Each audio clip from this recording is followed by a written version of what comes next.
to ride from the RR 310 to the RTR 310, the vibration levels have gone up. That's not a good thing. Okay, I think there are 2 or 3 reasons why this is happening. First, I think they've raised the size of the rear sprocket by a small amount, so it's geared lower. So at highway speeds, this is a much noisier sounding bike. I'm not going to say it's strained, but with the earplugs in, an hour and a half on the bike, I just felt like I was in a very loud place for a long time. There's a very distinct sound of this motorcycle when you're on it. Yeah, so not only is this engine has that specific sound, which I can't really classify as a good sound or a bad sound. It's somewhere in the middle. It's mechanical something. Yeah, and when I was riding the BMW 310RR for our story, I'm going to say about a couple of months ago or a little bit before that, I remember that it was reasonably quiet. And then there was a certain like 7,000 or something. And from 7,000 up, it was just like so much noise. Oh. And on the sports bike, because the fairing cancels some of the mechanical noises, you get that sound of, oh, now we're going to go fast. Okay. I was a little bit disappointed because it's such a linear motorcycle that you don't actually have a step up in the performance. You just go a little bit faster. But I remember it as not so noisy first and then extremely noisy later. Okay. This motorcycle appears to make more noise constantly because partly low gearing. And I think they've raised the performance output of this engine. So it's the same engine, but now it's working harder. And I think that sense of strain comes out. Okay. So can you tour on this for a long distance sitting at say 100 kmph on the highway? Yes.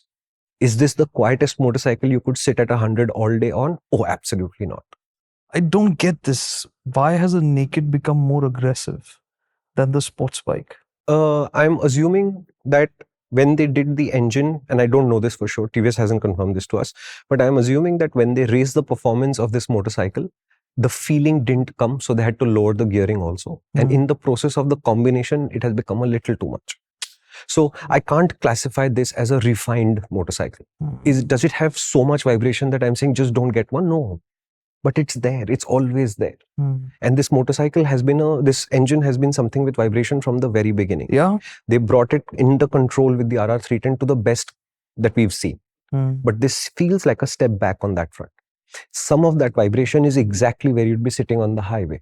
5,500 to 6,500. 6,700, I think, is 100 kmph in 6th. It's in that place that the vibration is at its maximum. And at that point, if you hug the motorcycle tightly, it's the tank.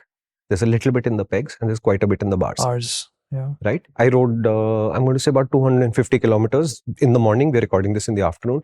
Did my hands tingle from it? No. So did it cause actual physical discomfort in that sense? No. But that sense of it's at peace and we are calm and we are easily cruising through the world didn't happen. And I think if you look at the stories that other guys did, everybody has commented on how the vibration took a step back. And I'm a little bit surprised that TVS would let that go, given the fact that the first wave of feedback for the 310s from both the brands was vibration pro vibration. And it took them 2 iterations to get to a point where people were like, hey, yeah, okay, yeah, exactly. Now we're fine, somewhere there. Yeah, the increment in performance, I like. It's still a very linear bike, so it doesn't always tell you how fast you're going, and it's not exciting in that sense. I remember riding the RR 310 race bike on a wet track day, and it was hilarious because on the race bike, the gearing was very tightly placed together.